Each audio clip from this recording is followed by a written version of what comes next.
Hi, it's Annika again. Um, Sedona, Arizona, gorgeous place, and finally found a quiet spot.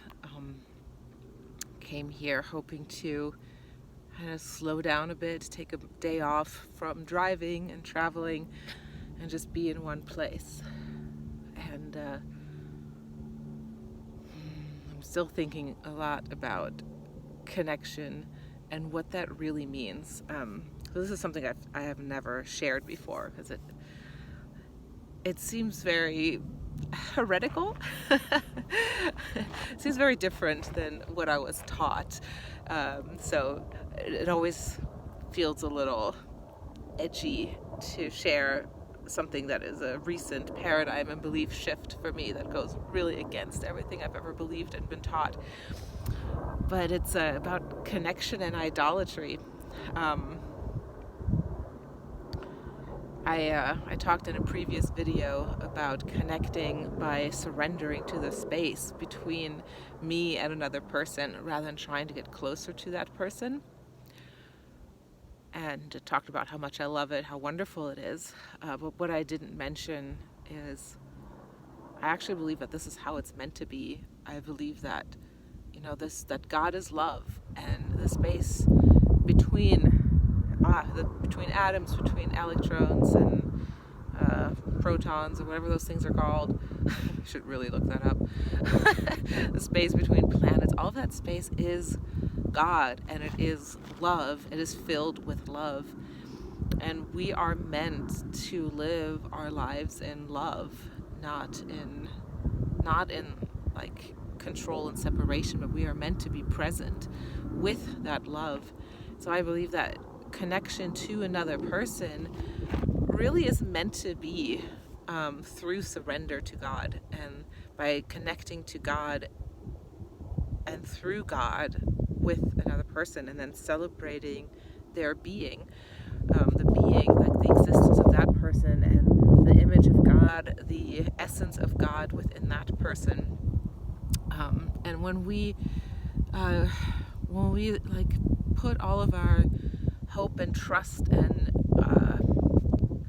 like sense of well-being in connection with others, I believe that's a form of idolatry. It's understandable, but this idea that another person can fulfill us, or even community, that once I live in community, I will be happy, I will be fulfilled, I will be loved. Obviously it's beautiful to have a partner, to fall in love with someone, to be partnered, and to, have another person that is just amazing to be with. It's also wonderful to be living in community, but none of those things can be a substitute for connecting to God and being in love with God. There's nothing that can substitute for that, and so it will have us always running. And I believe a significant number of conflicts and tensions really come from trying to meet that need for the presence of God and being connected to and in love with God through either a partner, another person, or through community. Community is wonderful, but it is not a substitute for God. And the image I have in my mind, the way I see it visually, is I see each person as a collection of parts, as a community of selves, basically. Not that we all have dissociative identity disorder or multiple personalities. That is just a name that psychology has used for when those parts that everyone has are so separate from each other and so in conflict with each other that it creates a problem, basically a huge problem, and a dissociative problem. And so that's why it's called a disorder. It's not because there's anything wrong with any of the parts, or that there's anything wrong with the multiplicity of parts. It's just the lack of connection and collaboration between those parts. But we do all have those parts. We do all have a collection of selves. And I picture each person like kind of like a solar system with that core self at the center, the sun. And that core self is divine. I do believe that God is within us. That doesn't mean that like I am God, but there is a part of me that is eternal. That I can call it the soul, you can call it the image of God. Language is not that exciting to me, exactly what it's labeled. It doesn't really matter that much to me. But I believe that part of the self does go on, that is eternal, and that is a part of God. And then there's all these other parts kind of swirling around, ideally swirling around by being centered on that sun and having an orbit around that sun. So that's like where the ego comes in, the protector selves, like the playful selves, all of these different creative, beautiful parts of the self.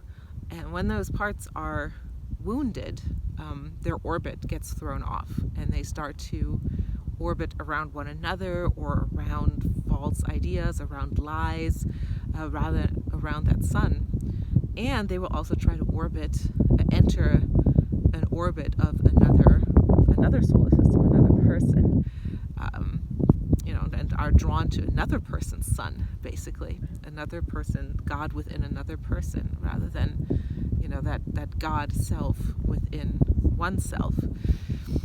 And that's when entanglement happens, basically, when two solar systems come together that aren't solidly focused on their own sun, and that sun being a part of God, and through that surrender and connection to that own sun, we end up connecting to all of God. It's like a fractal, like a door into infinity, into eternity.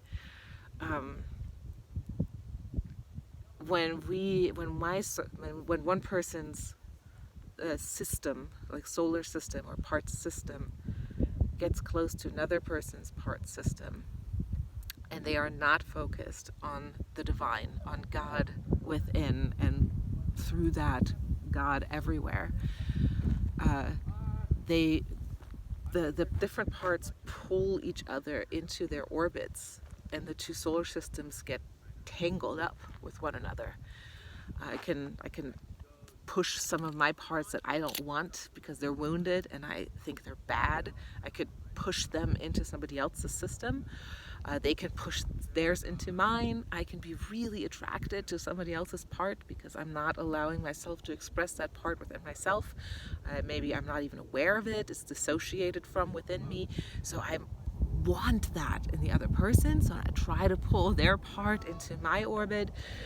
And then, because it feels good, if I push the wounded part away from me, or like I pull their part that I am lacking because I have dissociated from it within myself into my system, it feels really, really good because it numbs the pain. It gives us aliveness that we were missing before.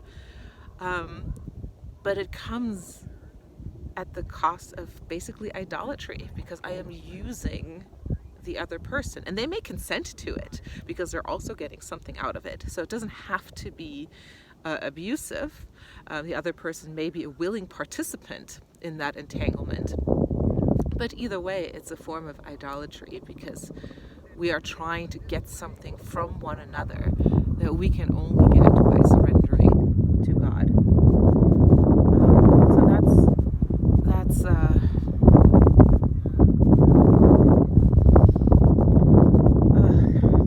I'm not sure what else to say about that. I'm just nosing. I'm very nervous. Like it's something that's really it's really meaningful to me.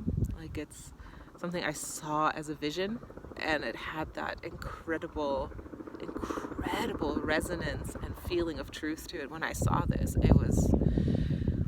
I just felt my entire body come to life. I felt I felt energy just coursing up and down my spine, and had goosebumps all over, and a sense of like, this isn't something that I just thought up. This is like a vision that I was given because it is truth, and it brings me closer to reality and closer to God.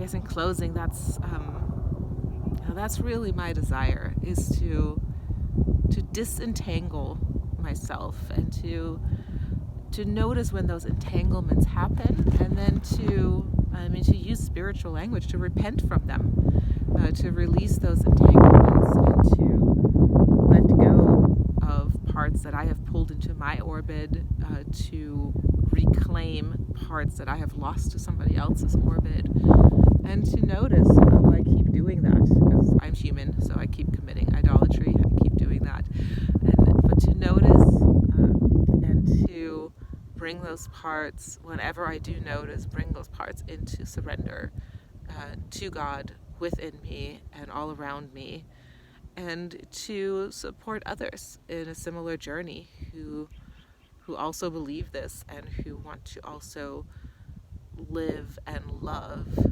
through the God of love, rather than trying to meet their needs through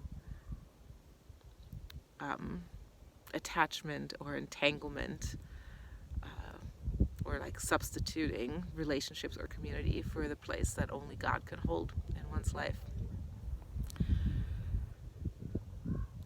So that's my take on connection and idolatry and the solar system of the self. Thanks for checking in. I'm looking forward to connecting, hopefully through surrender to God.